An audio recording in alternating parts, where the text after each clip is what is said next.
Waheguru Ji Ka Khalsa, Waheguru Ji Ki Fateh. Welcome to the segment of Coach Gurbani's a-sabad-a-day.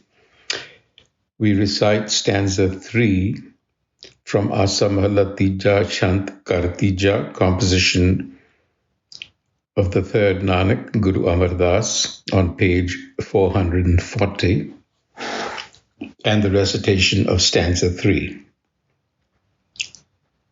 Jeh Jeh man tu Dhavda, teh teh har tere naale, मन सियाणप छोड़िए गुर का शब्द संभाले, साथ तेरे सो Sao सदा है, एक खिन हर नाम संभाले, जन्म जन्म के तेरे पाप कट्टे, अंत परम पद पावे, साचे नाल तेरा गंड लागै, गुरमुख सदा संभाले, यूं कहे नानक जह मन तू धामदा, तह तह तेरे सदा नाले।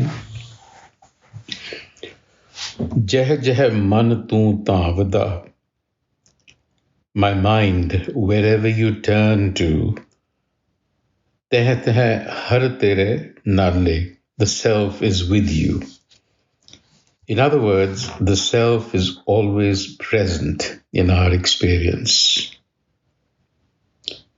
So there is an inseparability. Wherever the body is, the self is. That consciousness is with you. Man siyanap chodiye gur ka sabad samale. Give up the tendencies of the mind. Instead, focus on Gur ka sabad samale, the sabad of the Guru.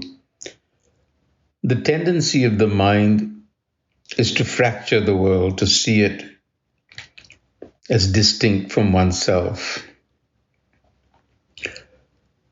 Gur ka sabad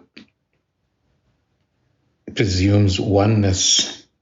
It's a way of thinking that does not make a distinction between the body and consciousness. So you are a oneness. So give up the mind's tendency to fracture its own apparatus, psychic apparatus.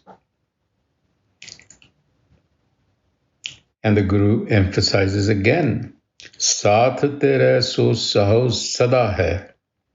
That consciousness, that self is always with you. Ik khin har naam samale.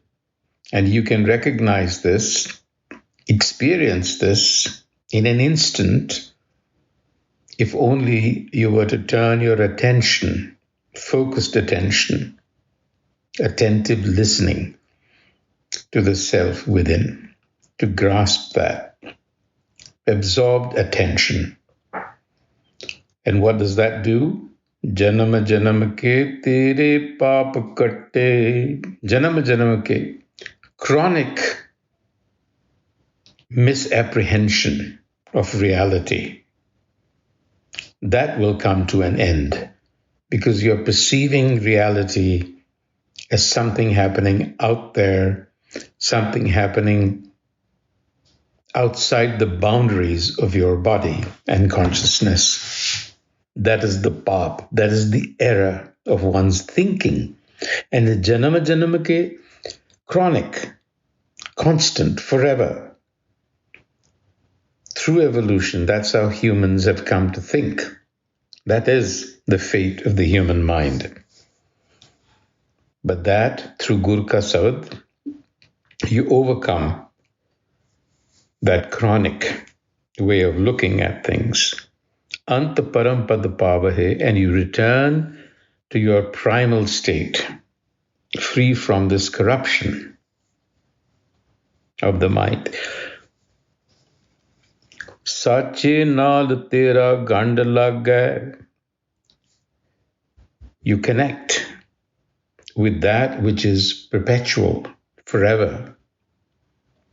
Gurmukh sada samalla.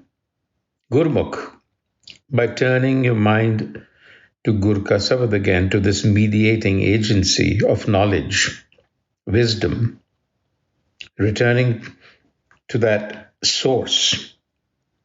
Iyon kahe Nanak, Jeh man tu Dhavda teh har tera sada nal. In that way, the wandering of the mind ceases, because the wandering is at one level a seeking for the self. So the mind needs to realize that the self is within. So the third stanza builds on the first, where the Guru said that the Gur is the doorway to Nam, self-realization. It teaches you what the proper object of knowledge is. It is the self. In the second stanza, the Guru said there is no need to wander away into jungles. And here is emphasizing that wandering again. The mind wanders in many different ways. The body wanders to different locations, restless. The mind is constantly vacillating within itself.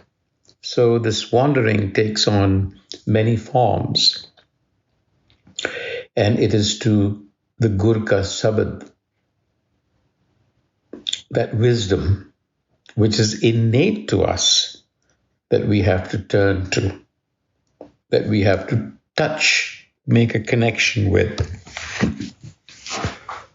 On that note, Waheguru Ji Ka Khalsa, Waheguru Ji Ki Fateh.